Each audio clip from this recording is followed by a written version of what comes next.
or something like that. Which was told to me by a T-shirt maker. He was like, "Hey, man, there's some shirts that's being made that's not okay," and I'm like, "Man, that's bad. Yeah, that is. That's really bad. So we don't want to be called something that's not." That's not who we all are. Yeah. And we don't want to call them something that's not what they all are either. That's not going to make it any better. It's not going to bring peace to the whole situation. At all. And it's taken away from this game. And I personally just envisioned all these news cameras here taking it from the field to those shirts. And I said, I love my job. And I know that will end my job. Yeah. That will end my job based on a decision made outside by someone else. So it was not okay. It was not okay. It wasn't safe for us. It wasn't safe for Cathedral either. That whole situation would have been really bad, and it would have made us look even worse when we were initially the victims. Yeah, because we all know that on the football field, the guy that gets the flag thrown on him is the one that retaliates. Exactly. So I made a decision, and I talked to the kids about it. And I said, we're not going to play this game. It's not a forfeit. It's a protest, a peaceful protest. And it got to the point where it was so much bigger than the game.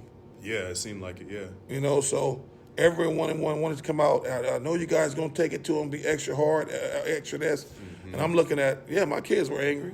And they wanted to play with a lot more force. They wanted to play a very physical game. And Cathedral's always a very physical team as well. Yeah. And I'm like, which kid is going to lose his scholarship based on something dumb taking place in this game? Something going too far. It just wasn't time. And I talked to Coach Doyle about it and beforehand. Not about not playing, but we were working together on trying to, figure out a way for us all to do better.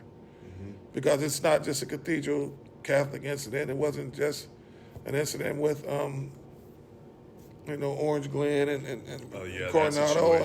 All those situations. It's something that needs to be addressed and not swept under the rug like it always is.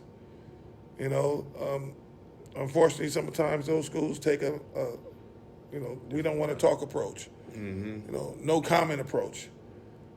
Let's be silent for 30, 45 days and everybody forget about it.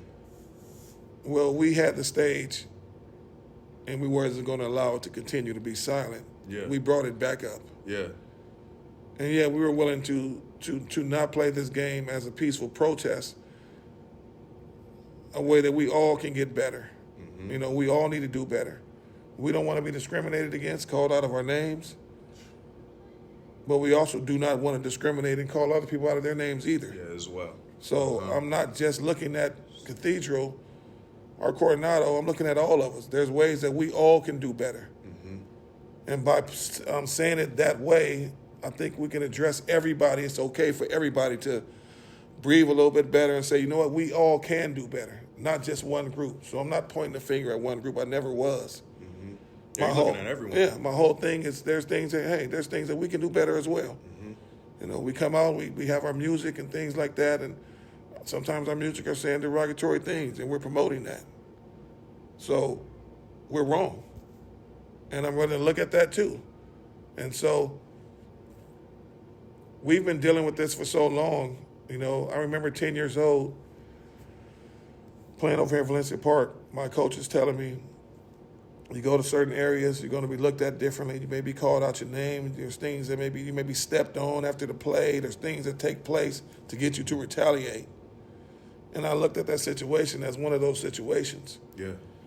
And we were always told to, you got to be the bigger person. You got to just take it. You can't do nothing because the second guy is always going to get the blame for the it, retaliation, get the flag. And I said, I've been telling this to my team since I've been coaching. I was told that when I was 10 years old, and I came back and I told these kids in the year 2002, 2003 on, this may happen when we go here and here, and we have to prepare for this and accept it. We don't got to accept that, man. Yeah. We got a choice, and we're not going to accept it. Either you're going to treat us right and we can play a game and be fair about it, or we don't need to play you. Yeah, exactly. As simple as that. And that's how I had to look at it, because when I'm having a conversation with my own grandson at 10 years old and I'm getting ready to tell him the same thing that I was told 40 years prior, and it's still happening, that's a problem. I'm tired of it. So yeah, we all can do better, and I'm not going to continue to deal with that. And I felt that I got a lot of flack for it. Oh, you guys are running. You're scared. I'm not scared of nothing. I done played on every level against everybody. I'm not afraid of nothing at all. You know what I mean? My thing is, I was afraid for the situation and what would have happened from the situation. You know what I mean? Because that would have been out of my control. And I didn't want that to happen. I didn't want to bring that negativity to this school, to this program, to these kids. And I told them, you'll understand how much this means later on in life. I agree. And that was the basis on this award. It's an MLK award, and it honestly sounds like an MLK move, to be honest. And I said, man, it's full circle again. I had no idea where it was going, but I know a lot of schools from down south and from other states. I was getting emails from everywhere that said, thank you. Thank you for making a stand and making a stance and just keep bringing awareness to it, because my team went through this. And nothing was done. My team went through this and nothing was done. And my team, and I'm like, man, That's unfortunate. we still have a lot of work to do. Yeah, and this is not the first incident. There was an incident past where I think the drill team or the cheerleaders were getting heckled by the stands. Yeah, and that's what I out-of-town said. game. We all have to do better. When we see something like this taking place, we have a duty to stand up. We can't just be silent. It doesn't have to be a violent situation, but we do have a duty to stand up. When that situation took place with the drill team and cheerleaders, and I was in the midst of the game, and I was like, okay, take it up with the AD, and I'm just worried about the game and seeing what's going on. When I talked to those young ladies on the ride back home, and I actually went up and sat by a couple of them in front of the bus, and I was like, okay, so what exactly took place? They were hurt. They were embarrassed. And at that point, I had to feel what they felt, you know, because I'm like, my daughter, they took my daughter to the bathroom. You know, my daughter was 6, 7 years old at the time when they were getting heckled. And I'm sitting here saying, these are all like my daughters. Basically, yeah. Yeah, so they're not going to be called out of their name and different, derogatory terms thrown at them. It's just not okay for nobody to do that. And the cheerleaders pray with you guys before the game, too. Yeah. The cheerleaders, the medical staff, everyone. Everyone's all welcome. family. Everyone's welcome. We're all family. Man. And so we have a duty, man. We can compete, and we can have competition without confrontation. And we don't have to have hate. Yeah. We don't have to have hate. You know, we want to have a good game and play physical, and we want to go in and mix it up. But we don't have to have hate come from that. To where, it's for some of these kids for them to experience still some type of discrimination or injustice is uncalled for. It's sad. I mean, it's really sad. I mean, it happened again this year. I just spoke with a parent, I swear, 2 days ago, man, and they was telling me how, one of the teams said something to one of our players, and it was like it really shook him up because it was his first time ever experiencing that. You know what I mean? And so I'm speaking not only for the African American kids, but the Hispanic kids, the Asian kids, even the white kids. Everyone, we have all type of nationalities on our team, and everyone has faced it some way or another based on being on this team. And it's so messed up, man, that we don't want nobody to experience that. Yeah. So by not playing that game, I never looked at it as a forfeit. I would never look at it as a forfeit. Same. It was a peaceful protest just to say, hey, if you're going to play us, play us. But treat us fairly, treat us right. If you choose not to, our choice is not to have you on our schedule. I like that. It's really standing for something.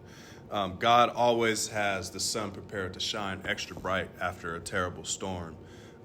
You were in your third CIF championship this past year, in your first state championship.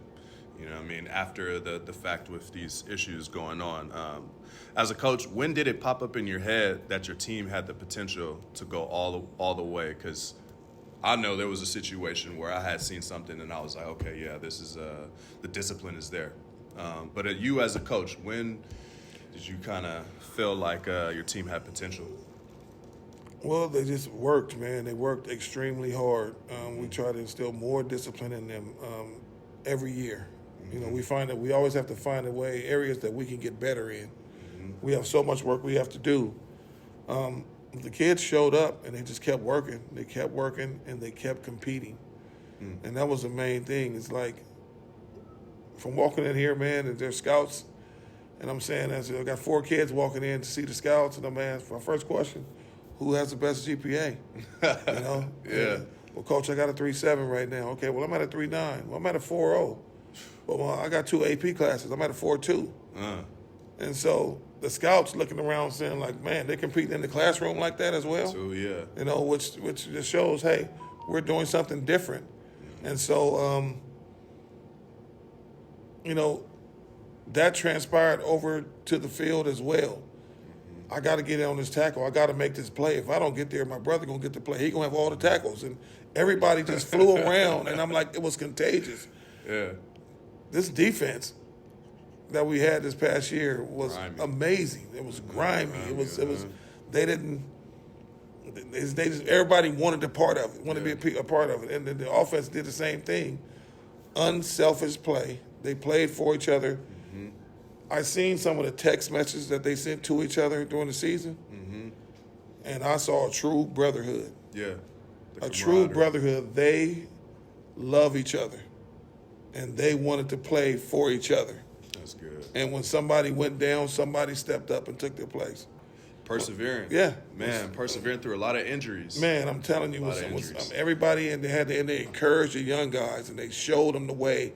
When DJ Peavy went down, he was so hurt, but he came and talked to Munir Casa. He talked him through it, and who ended up getting the final 2 sacks in the De La Salle game was Munir Casa. And I told him, DJ, that's from DJ. Yeah. You know, I'm like, you're speaking to him and encouraging him. He was scared to death. His first game starting. Man. You know, so. Was it the state championship? Was his State first game championship, starting? yeah. And he came in and produced like that. Came in and did well. So, you know, this team loved each other, and I really give a lot of respect to Coach Carter, you know, Bashif Jones, you know, Stutz, my whole staff, but Coach Carter for stepping up and instilling a lot more discipline and taking on a bigger role because, you know, like I said, I had so much things going on personal that I was going through ups and downs and different things like that, and had to kind of step away a little bit. But he made it okay for me to do so. You know, Coach, I got it. I'm gonna take care of this. I got this. So I mean, that's a little brother. I mentor him, and you know, he mentors me back. You know what I mean? It's a really a good combination for what we're doing here. And, I mean, I just got nothing but love and respect for Coach Carter and what he's brought to this program. Yeah, shout out to Coach Carter, for real. Yes, indeed. And all the stuff he has going on for the kids. Me, personally, when I felt like you guys were going to go all the way and win it, I think it was the first out-of-town game. It was you guys were playing on grass. They were filming it on YouTube. I was watching Capital Christian. Yeah. It was I think it was your D tackle, 72 if I'm not mistaken, kind of box shape, but he's a big boy.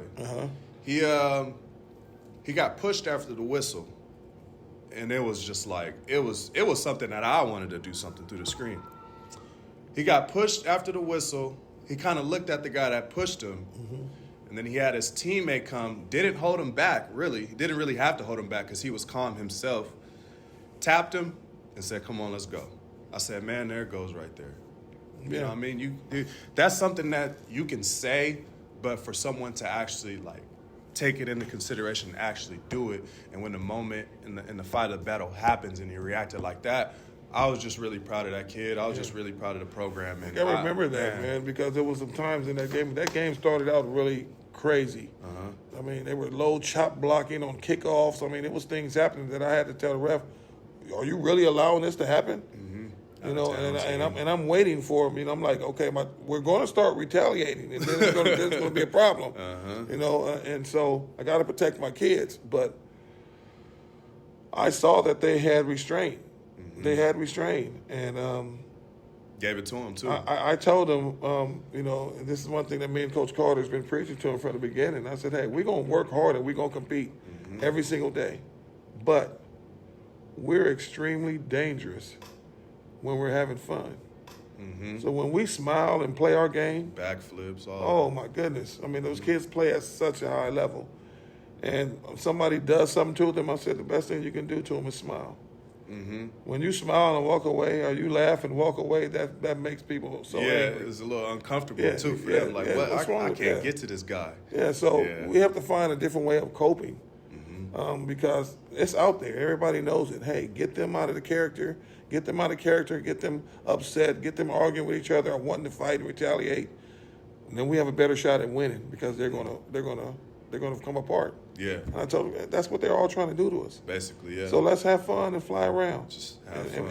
And be as dangerous as we want to be within our own circle. Yeah. You know, and so that's what we've been doing. Man, that sounds like fun. Yes, that indeed. Sounds like fun. Moving on to Rod Robinson. Not take too much time because there's so much to talk about. But a player like him, I think we all agree, doesn't come around that often. Man. Could you elaborate on what it's like to have a player like that come through your program? Well, first you see a kid with size like that, and we always want to move a kid around. You know, oh, he's a linebacker, See he's what a he can DN, do, he's this, he's that. And, man, do I have to reevaluate some of the choices I've made in the past. Man. You know, Rod came in, he wasn't, you know, as a sophomore, he was, you see, big back, power back. You know, but he didn't want to be that. He didn't want to be called a power back or nothing like that. And he didn't run that way. Nah. You know, he came as a sophomore, and he wasn't the senior that you saw. He was very skilled. He was trying to figure out his identity. He really didn't want to be a big back. He wanted to be more of a finesse back. I said, man, sometimes it's just inevitable, man. This is what you are. Yeah. You have to run this way, and you'll get more respect. You know, I told him early that be the power back, and then get that Cali swag to you. Just that hip movement, you know, that little flair, that little 1-2, that little sidestep, the whole little 9. Man, I think his sophomore year, the last game against Saints, we gave him the ball probably 15 times. We told him, you're going to run tonight. And that boy ran, and Coach Carter was on him, and I was on him, and Coach Carter was like, you know, you run hard tonight, you're going to end up getting an offer. And I think he ran for like 200 yards, and he ran downhill, and he ran powerful. Yeah. And he got offered by San Diego State the next day. right there. Yeah, I think it was that night, I think. Night. Dang. And so his eyes lit up, and what people don't know is as a junior, he played majority of the season with a high ankle sprain. He got it in the first game. He got it in the first scrimmage, actually. And so you've seen flashes of him. And he put up 1,300 yards, and, you know, things went pretty good, and it was like he could have did so much more. I seen that kid grow as a senior into a flat-out monster. Yeah, I agree. His work ethic is, I mean, the young man, he runs. He works. He's having fun. He catches the ball. He competes. He wants to go over and over and over. He's cutting in the line. He wants to be involved. And I'm like, this kid can play anywhere.